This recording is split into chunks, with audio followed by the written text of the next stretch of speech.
ഊട്ടിയിലെ second day ആണ് കേട്ടോ. അപ്പം നീര് നല്ല ഉറക്കമാണ്. രാത്രി ഫുള്ള് കരച്ചിലായിരുന്നു കേട്ടോ. തണുത്തിട്ട് കിടക്കുന്നതിന് മുമ്പൊക്കെ തണുപ്പില്ല എന്ന് പറഞ്ഞ് ഡ്രസ്സൊക്കെ ഊരിയിട്ട് ഡാൻസൊക്കെ കളിച്ച ആളാണ്. ഇപ്പം 2 സെറ്റിലിട്ടിട്ടാണ് കിടക്കുന്നത്.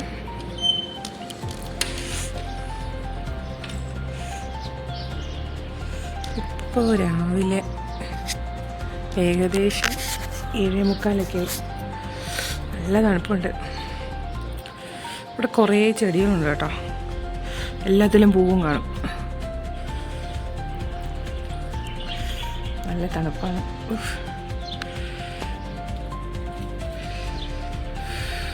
എൻ്റെ കോലം കണ്ട് പേടിക്കണ്ട. ഞാൻ ഉറക്കത്തിൽ നിന്ന് എണീറ്റ് ഗ്ലൗസൊക്കെ ഞാൻ കൊണ്ടുവന്നിട്ടുണ്ട്. അതുകൊണ്ട് രക്ഷപ്പെട്ടു. 23 ആയിരുന്നു. ഇപ്പം രാവിലെ, രാത്രിയിൽ അങ്ങനെയാണെന്ന് അറിയത്തില്ല. രാവിലെ നോക്കിയപ്പോൾ 23 ആയിരുന്നു. ഇവിടുത്തെ ഡോറൊക്കെ അടിപൊളി കേട്ടോ. ഗ്ലാസിൻ്റെ ഡോർ, അതുകൊണ്ട് നമുക്ക് ഇങ്ങോട്ട് വലിയ തണുപ്പൊന്നും വരത്തില്ലായിരുന്നു. ഞാൻ കണ്ട സോക്സൊക്കെ ഇട്ടുകൊണ്ടാണ്. ഈ റൂമൊക്കെ പിന്നെ പൂട്ടി കിടക്കും. നോക്കടാ,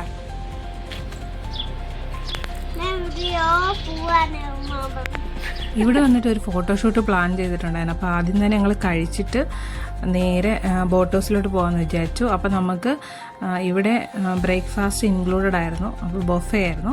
രാവിലെ കഴിക്കാനുള്ളത് ഇഡ്ഡലി ഉണ്ടായിരുന്നു, ദോശ ഉണ്ടായിരുന്നു, പിന്നെ കിച്ചടി ഉണ്ടായിരുന്നു. കിച്ചടി എനിക്ക് അത്ര ഇഷ്ടമല്ല, കുഞ്ഞിനും അത്ര ഇഷ്ടമല്ലായിരുന്നു. അപ്പോൾ ഞങ്ങൾ രണ്ടിനും കുറച്ചൊക്കെ കഴിച്ചുള്ളൂ.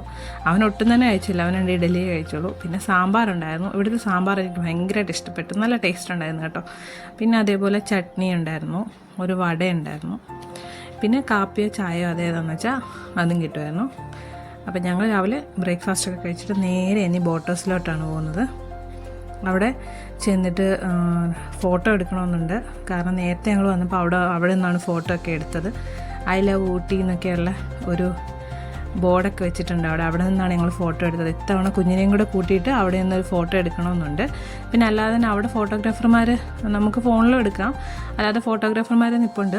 ഒരു ഫോട്ടോയ്ക്ക് 100 രൂപയാണ്. പ്രിൻ്റ് അപ്പം തന്നെ നമുക്ക് കയ്യിലും കിട്ടും. അപ്പോൾ ഇതൊക്കെ കഴിഞ്ഞിട്ട് വേണം നേരെ അങ്ങോട്ടേക്ക് പോകാൻ. ഇപ്പോൾ അവിടെ ചെന്നിട്ടുള്ള കാര്യങ്ങളൊക്കെയാണ് കാണിക്കുന്നത് കേട്ടോ.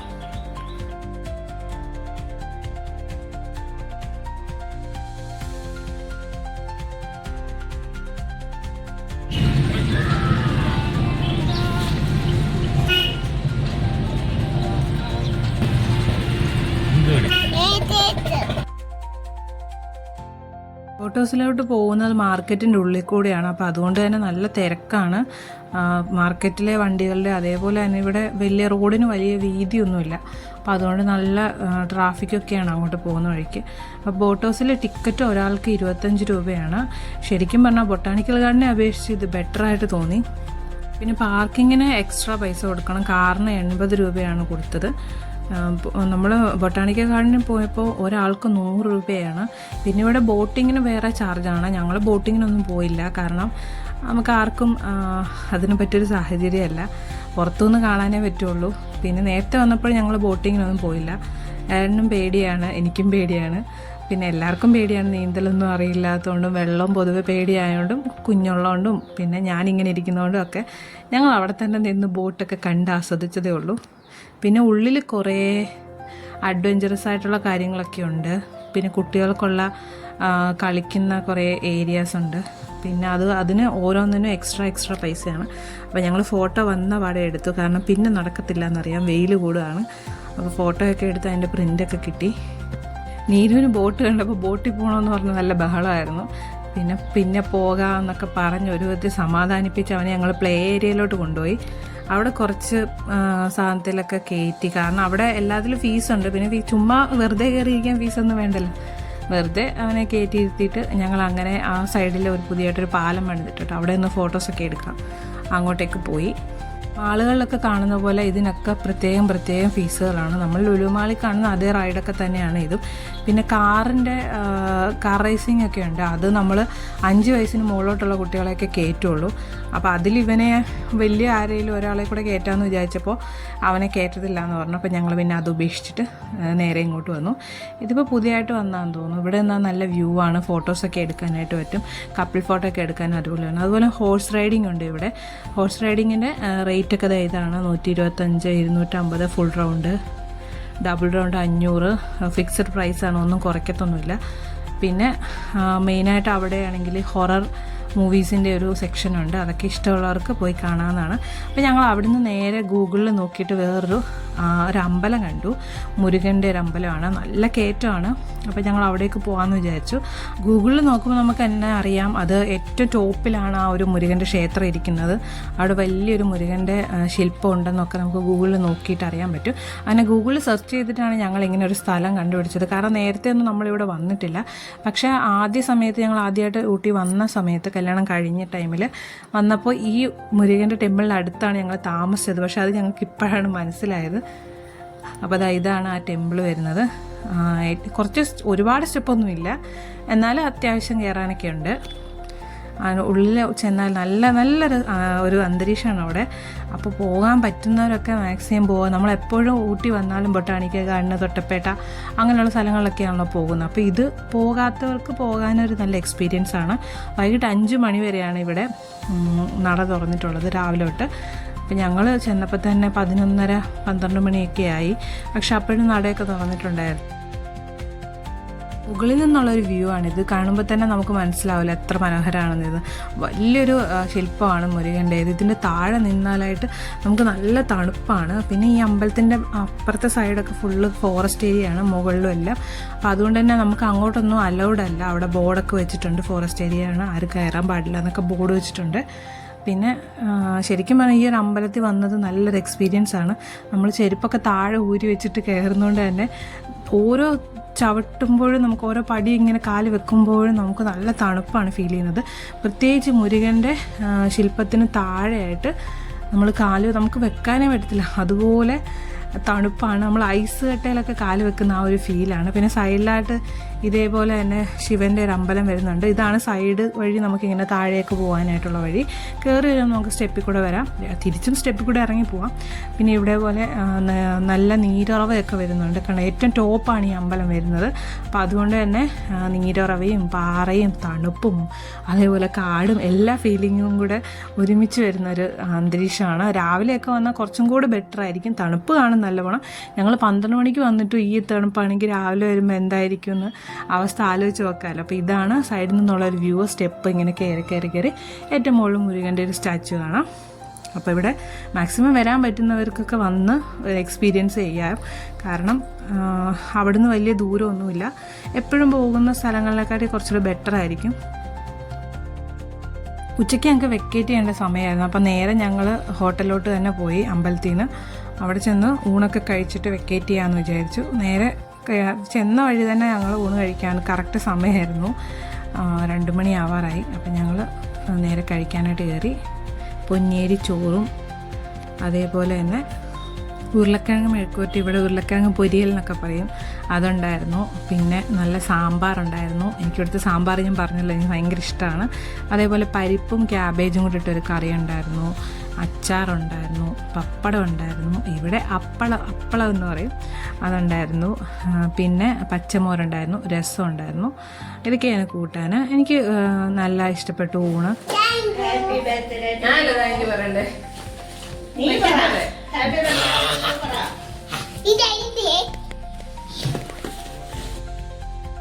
ഇതെന്താന്ന് വെച്ചാൽ ഇന്നെൻ്റെ ബർത്ത്ഡേ ആയിരുന്നു. അപ്പോൾ കഴിഞ്ഞ വർഷം ബർത്ത്ഡേക്ക് ഞങ്ങൾ തിരുവനന്തപുരത്തായിരുന്നു, പത്മനാഭസ്വാമി ക്ഷേത്രത്തിൽ പോയിട്ടുണ്ടായിരുന്നു. അപ്പോൾ ഈ വർഷം ഊട്ടിയിലായിരുന്നു. ശരിക്കും പറഞ്ഞാൽ ഞാൻ മറന്നുപോയി എൻ്റെ ബർത്ത്ഡേ ആണ്. തലേദിവസമൊക്കെ ആലോചിച്ചു, പിറ്റേ ദിവസം ഞാൻ മറന്നുപോയി. പിന്നെ ഏട്ടൻ എനിക്ക് സർപ്രൈസായിട്ടൊരു കേക്ക് വാങ്ങിച്ചിട്ടുണ്ടായിരുന്നു.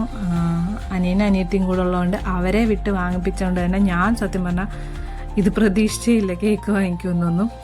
അപ്പോൾ ഐബാക്കയുടെ ഒരു കേക്കാണ് വാങ്ങിച്ചത്. നല്ല ഐസ് കേക്കായിരുന്നു, നല്ല ടേസ്റ്റ് ഉണ്ടായിരുന്നു. ഞാൻ സെക്കൻഡ് ടൈമാണ് ഐബാക്കയുടെ കേക്ക് വാങ്ങിക്കുന്നത്. അപ്പോൾ happy birthday my love Saranya എന്നൊക്കെ എഴുതിയിട്ടുണ്ട്. കേക്ക് എന്തായാലും എനിക്ക് ഇഷ്ടപ്പെട്ട അടിപൊളിയായിരുന്നു. പിന്നെ പെട്ടെന്ന് പ്രതീക്ഷിക്കാതെ കിട്ടിയതുകൊണ്ട് അതിൻ്റെ സന്തോഷം വേറെ. അപ്പം ഞങ്ങൾ കേക്ക് പെട്ടെന്ന് മുറിക്കുകയാണ്. ഇത്ര ഹറിബറിയായിട്ട് കേക്ക് മുറിക്കുന്നത് ഞാൻ ആദ്യമായിട്ടാണ്. കാരണം ഞങ്ങൾക്ക് വെക്കേറ്റ് ചെയ്യേണ്ട ടൈമായി.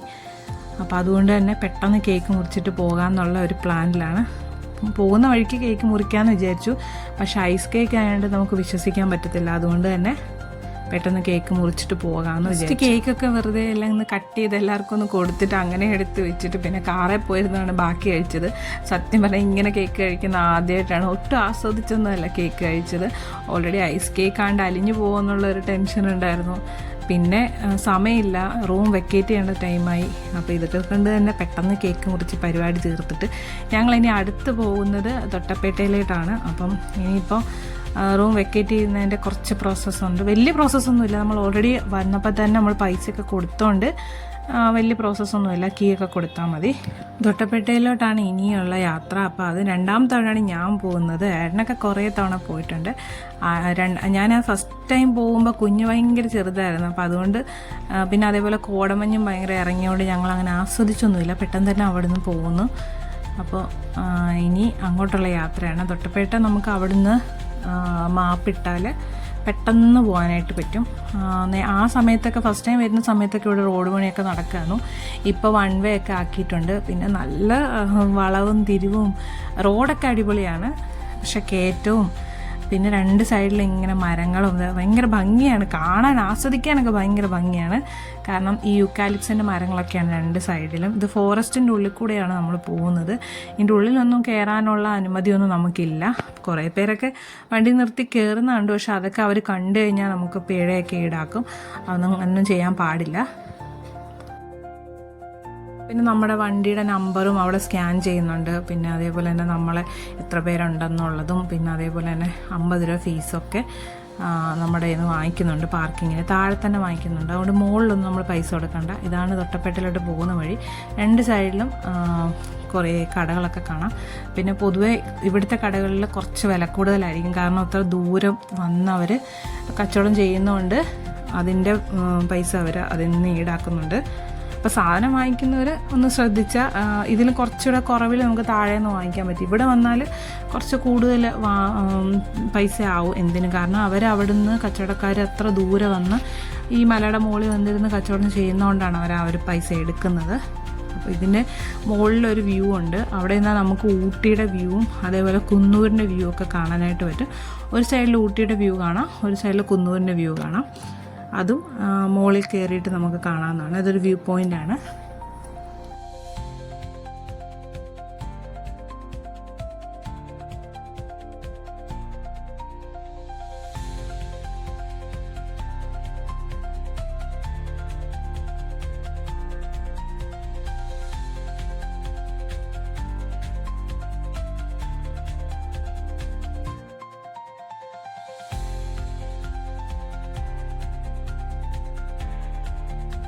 ഇതിന് മുകളിൽ നിന്ന് തന്നെ 3-4 സൈഡിലോട്ട് നമുക്ക് താഴെ ഇറങ്ങിയിട്ട് വ്യൂ കാണാനുള്ള ഒരു സംവിധാനമുണ്ട്. പക്ഷെ അവിടെയൊക്കെ അടച്ചിട്ടേക്കാണ്.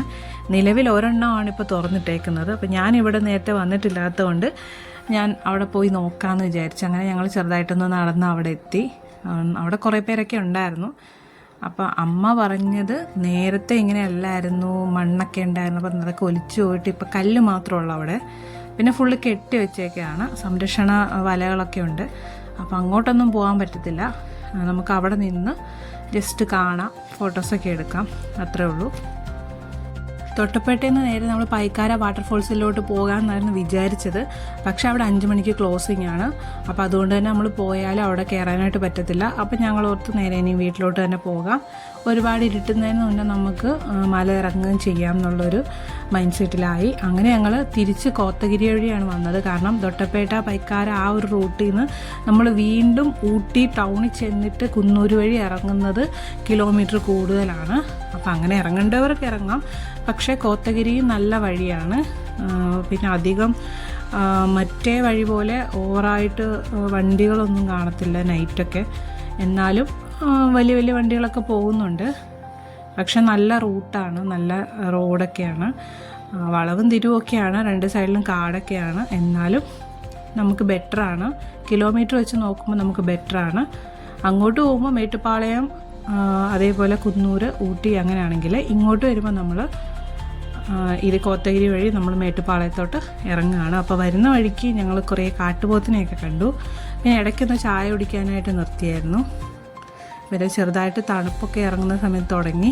പിന്നെ മേട്ടുപ്പാളയം എത്തുമ്പോഴത്തേന് നമുക്ക് തണുപ്പൊക്കെ മാറി നേരെ ചൂടിലേക്ക് നമ്മൾ കാലാവസ്ഥ മാറും.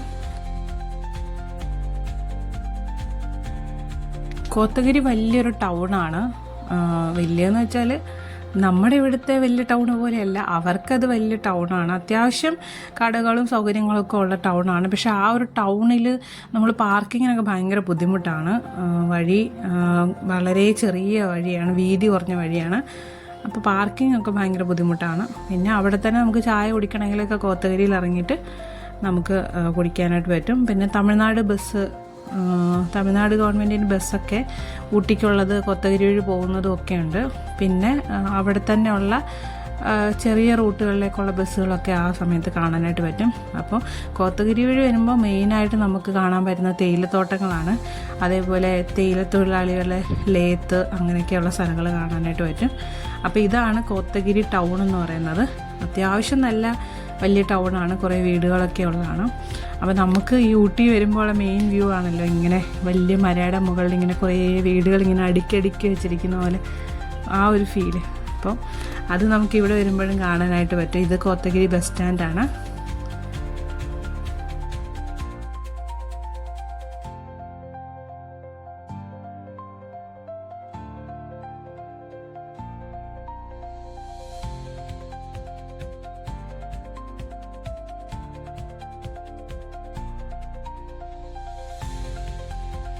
ചായ കുടിക്കാൻ ഇറങ്ങി കയറിയപ്പോഴത്തേക്കിനൊക്കെ ഇരുട്ടായി തുടങ്ങി. പിന്നെ നമ്മൾ ഇരുട്ടത്താണ് അടുത്ത യാത്ര.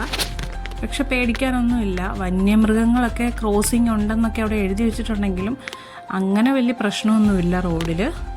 പിന്നെ മെയിനായിട്ട് കാട്ടുപോത്തിനെയൊക്കെ ഇവിടെ കാണാൻ പറ്റും. അത് റോഡ് സൈഡിലൊന്നുമല്ല, അത് ആ കാട്ടിൽ നിന്ന് പുല്ല് തിന്നൊക്കെ കാണാൻ പറ്റുള്ളൂ. ഇവിടെയും 14 ഹെയർ പിന്നുകളുണ്ട്. അത് ഇറങ്ങി വന്നാൽ നമ്മൾ മേട്ടുപ്പാളയത്ത്. ഇപ്പോൾ മേട്ടുപ്പാളയത്തെ ഒരു കാഴ്ചയാണിത്. മുകളിൽ നിന്ന് നോക്കുമ്പോൾ ഇങ്ങനെ രാത്രിയിൽ ലൈറ്റൊക്കെ ഇങ്ങനെ മുഴുവൻ കത്തി നല്ല രസമാണ് ആ ഒരു വ്യൂ കേട്ടോ. അപ്പോൾ ഞങ്ങൾ കോയമ്പത്തൂർ വന്നിട്ടാണ് ഇനി ഫുഡ് കഴിക്കുന്നത്. കോയമ്പത്തൂർ വണ്ടി നിർത്തിയിട്ട് ഞങ്ങൾ ഫുഡ് കഴിക്കാൻ ഇറങ്ങി. ഞാൻ ചിക്കൻ ബിരിയാണിയാണ് പറഞ്ഞത്. അതിൻ്റെ കൂടെ ഗ്രേവി കിട്ടും കേട്ടോ. ഗ്രേവി അത്ര വലിയ ടേസ്റ്റൊന്നും ഇല്ലായിരുന്നു. അവരൊക്കെ പൊറോട്ടയൊക്കെയാണ് കഴിച്ചത്. അപ്പോൾ ഞങ്ങൾ കോയമ്പത്തൂരിൽ നിന്ന് വണ്ടി എടുത്ത സമയത്ത് തലേദിവസം ഇവിടെ അന്ന് 11 മണിയൊക്കെ കഴിഞ്ഞു, 10:30-11 മണിയായി. അപ്പോൾ അന്ന് നല്ല ബ്ലോക്ക് ഉണ്ടായിരുന്നു. കാരണം എന്താണെന്ന് വെച്ചാൽ തലേദിവസം ദേശീയ പണിമുടക്കാണ്, ആ ദിവസം ദേശീയ പണിമുടക്കാണ്. അപ്പോൾ 12 മണി കഴിഞ്ഞാൽ വണ്ടികളൊക്കെ ഓരോ സ്ഥലത്തേക്ക് പോകാനുള്ള വണ്ടികളൊക്കെ ഇങ്ങനെ എല്ലാം എടുത്തിട്ട് നല്ല ബ്ലോക്കായിരുന്നു. എല്ലാം ലോഡ് വണ്ടികളായിരുന്നു. വാളയാറ് അതേപോലെ തന്നെ നമ്മുടെ തമിഴ്നാടിൻ്റെ അതിർത്തിയൊക്കെ ഇങ്ങനെ കേരളത്തിലോട്ട് വണ്ടി പോകാനായിട്ട് ഇങ്ങനെ റെഡിയായിട്ട് നിന്നിട്ട് നല്ല ബ്ലോക്കായിരുന്നു ഞങ്ങൾ അവിടെ നിന്ന് ഇങ്ങോട്ട് വരുന്ന സമയത്ത്. ബ്ലോക്കൊക്കെ കഴിഞ്ഞിട്ട് ഞങ്ങൾ ഒരു 12:30-1 മണിയൊക്കെ ആയപ്പോഴത്തേനും ഞങ്ങൾ വീട്ടിലെത്തി. അപ്പോൾ ഇന്നത്തെ വീഡിയോ ഇത്രയേ ഉള്ളൂ. ഇനി അടുത്ത വീഡിയോ കാണാം.